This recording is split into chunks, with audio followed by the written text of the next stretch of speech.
The observation deck of the Galactic Academy floated in silence, suspended between the stars like a jewel in the void. Anna sat in the back row of the interspecies military tactics class, her fingers drumming against the translucent desk. Around her, cadets from a dozen different worlds listened. Instructor Victor, a towering Krillian with 4 arms and compound eyes, droned on about conventional siege warfare.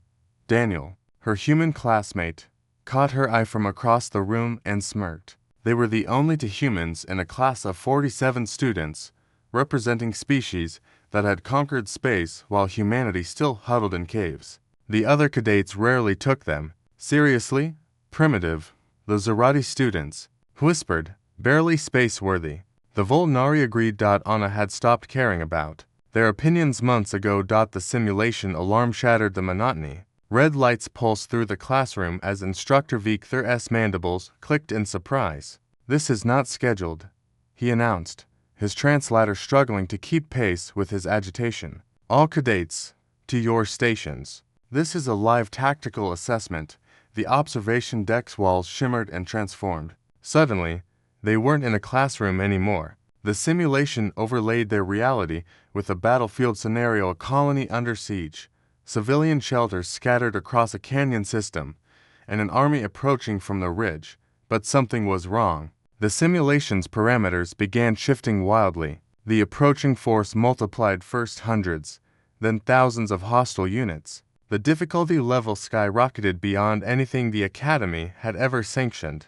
"Malfunction." Victor's voice cracked. "Someone has hijacked the system." A voice boomed through the chamber, distorted and menacing. "No malfunction, Instructor. This is the Revenant Collective. We have taken control of your precious academy. Your students will face a real test now. Fail, and we detonate the charges we've placed throughout the station. You have 1 hour." Panic erupted. The Zerati cadets' scales turned pale. The Volnari began their fierce songs. Even Victor seemed paralyzed, all 4 arms trembling. Anna stood up. "Everyone, quiet." The authority in her voice surprised even her. The room fell silent. Daniel moved to her side. "They've locked us in this scenario. We either win, or everyone on this station dies." Anna's mind raced. She studied the tactical display hovering before them. The enemy force was overwhelming. A conventional approach would fail within minutes. The colony they were meant to defend had no chance. "They're using Havern battle doctrine," she muttered, recognizing the formation. "Standard overwhelming force tactics, which means they expect us to defend conventionally," Daniel added, understanding dawning in his eyes. Anna turned to the class. "Listen to me. Every species here fights based on their evolutionary advantages. Zerati, you use superior technology. Volnari, you rely on numerical coordination. Krillian's brute strength and armor." She paused. "Humans evolved differently. We learned to survive when everything was stronger, faster, and better armed than us." "Deception?" Daniel said, nodding. "Exactly."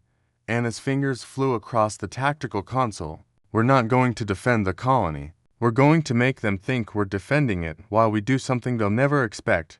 She outlined her plan rapidly. The alien cadets stared at her with a mixture of confusion and disbelief.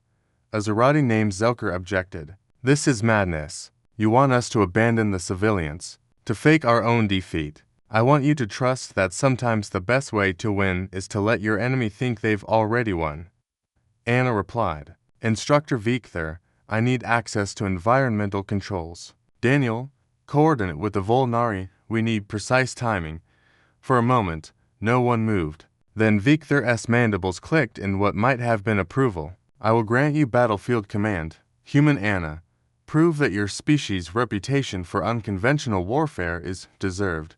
The plan unfolded like a symphony of chaos. Anna ordered the colony's defenders to stage a visible retreat, leaving behind false signals that suggested the civilians were sheltering in the western canyon. The Revenant forces, watching through their hijacked feeds, took the bait and committed their main army to that location.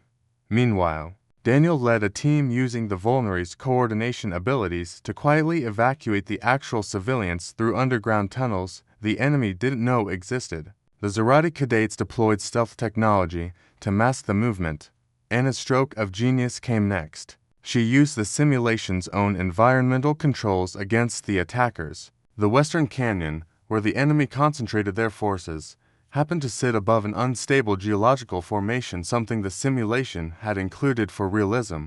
Now, Anna commanded, the Krillian cadets, positioned at strategic points, triggered precisely calculated seismic charges. The canyon didn't just collapse, it created a cascading resonance that trapped the entire enemy force in a geological pocket. No violence, no direct combat, just physics and timing. The Revenant commander's voice erupted in rage. Impossible. You've buried my entire force without firing a shot. Humans don't always fight the battle in front of us, Anna replied calmly. Sometimes we change the battlefield itself.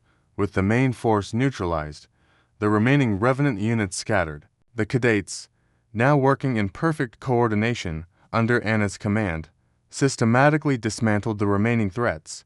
The entire engagement took 37 minutes. When the simulation ended and the real Academy security forces breached the classroom to apprehend the Revenant infiltrators, they found 47 cadets standing in formation, unhurt and victorious. Instructor Victor approached Anna, his compound eyes reflecting something that might have been respect. In 300 cycles of teaching, I have never witnessed such creativity. Anna shrugged, exhausted. On Earth, we have a saying, work smarter, not harder. Zelker, the Zerati who had doubted her, extended a clawed hand in their species' gesture of respect. I understand now why your species reached the stars, despite your physical limitations. You fight with your minds. Daniel grinned. You should see us when we really get creative. As the Academy administrators debriefed the class, word of the humans' unconventional victory spread throughout the station. The two primitive newcomers, who had ended a hostage crisis without losing a single life, became legends overnight. Anna sat in the observation deck later that evening, watching the stars rotate slowly beyond the transparent hull. Daniel joined her, 2 cups of something resembling coffee in his hands.